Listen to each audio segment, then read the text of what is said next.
Сәлем достар, бүгін сіздерге алмалы бәліш рецептісін ұсынатын боламын. Өте керемет, биік, дәмді болып шығады. Видео ұнаса соңына дейін қарап, лайк басып тіркелуді ұмытпайық достар. Керек заттар описанияда жазылған. Ең бірінші жұмыртқамызды алып, сыртын жуып аламыз. Мен міндетті түрде жұмыртқаны қолданған кезде сырттарын жуып аламын. 5 жұмыртқамызды саламыз. 200 грамм шекерімізді салып миксерлейміз.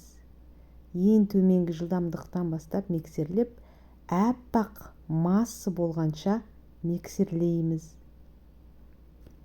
Миксердің жылдамдығын жайлап қосып тұрып, әппақ масса болғанша үлкен жылдамдыққа дейін миксерлейміз.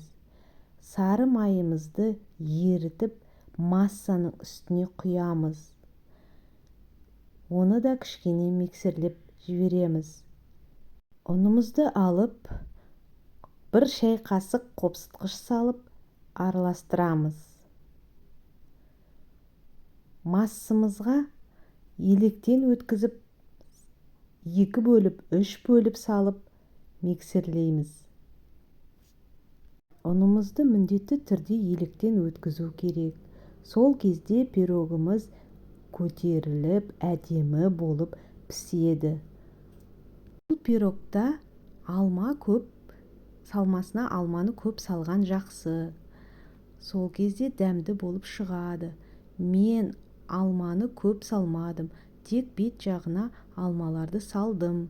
Себебі менің балам алманы көп салғанын ұнатпайды.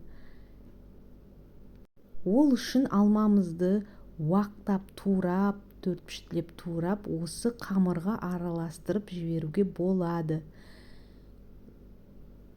Егер балаларыңыз алмасының көп болғанын ұнатпаса, мен сияқты жасап пісіруге болады.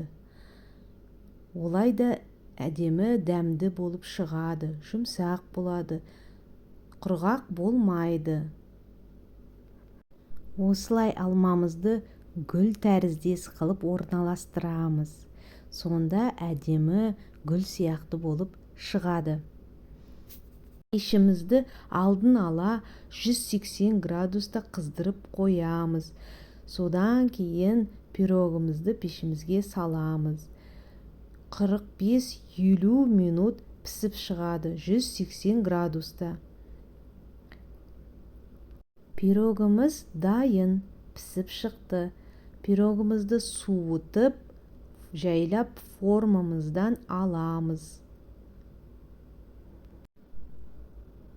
Бетіне сахарный пудраны себеміз. Сол кезде пирогымыз әп-әдемі болып шығады. Міне, көп затты қажет етпейтін пирогымыз дайын. Үйде бар нәрседен жасауға болады. Әрі тез дайындалады. Балаларыңызға пісіріп берсеңіз, ұнатып, сүйсініп жейді.